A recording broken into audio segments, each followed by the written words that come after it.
ദൈവനാമം മഹത്വപ്പെടുമാറാകട്ടെ. അനേകം നല്ല കാര്യങ്ങൾ നമ്മുടെ ജീവിതത്തിൽ സംഭവിക്കുമ്പോൾ നമ്മൾ സന്തോഷമുള്ളവരാകും, ദൈവത്തെ സ്തുതിക്കും, മറ്റുള്ളവരോട് ദൈവത്തിൻ്റെ അത്ഭുതങ്ങളെക്കുറിച്ചൊക്കെയും വർണ്ണിക്കും.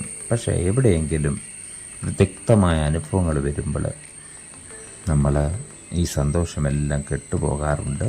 അതുപോലെ തന്നെ നമ്മൾ മോശപ്പെട്ടതായ പെരുമാറ്റം നമ്മളിൽ നിന്ന് വരും, പ്രാർത്ഥനകൾ നിന്നു പോകും.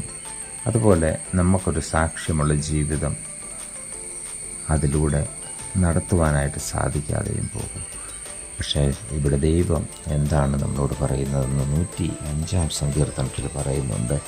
ഇങ്ങനെ ഒരു അവസ്ഥ അല്ലെങ്കിൽ ഏതൊരു സാഹചര്യങ്ങൾ നമ്മുടെ ജീവിതത്തിൽ വന്നാലും നമുക്കെല്ലാം നൽകിയത് ദൈവമാണ്. ദൈവം ആയുസ്സും ആരോഗ്യം തന്നതുകൊണ്ട് തന്നെയാണ് ഇത് നമ്മൾ ജീവിച്ചു മരിക്കുന്നത്.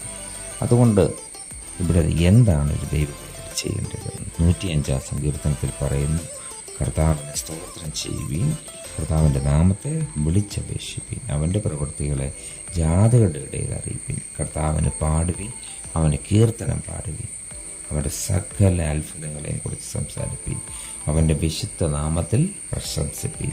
യഹോവയെ അന്വേഷിക്കുന്നവരുടെ ഹൃദയം സന്തോഷിക്കട്ടെ. യഹോവയും അവൻ്റെ ബലത്തെയും തിരവീൻ, അവൻ്റെ മുഖത്തെ ഇടപെടാതെ അന്വേഷിപ്പീൻ.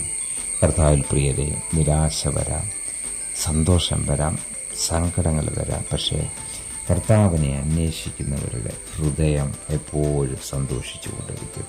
അതുകൊണ്ട് നിത്യമായൊരു സന്തോഷമാണോ വേണ്ടത്? എല്ലാം തന്നവനായ ദൈവത്തെ ആരാധിക്കുക, മഹത്വപ്പെടുത്തുക, പാട്ടുകൾ പാടുക, പ്രശ്നങ്ങളെ മാറ്റുവാൻ സാധിക്കുന്നവനായ കർത്താവിലേക്ക് തിരിയുക. കർത്താവ് നമ്മെ ഓരോരുത്തരെയും അനുഗ്രഹിക്കട്ടെ. ആമേൻ.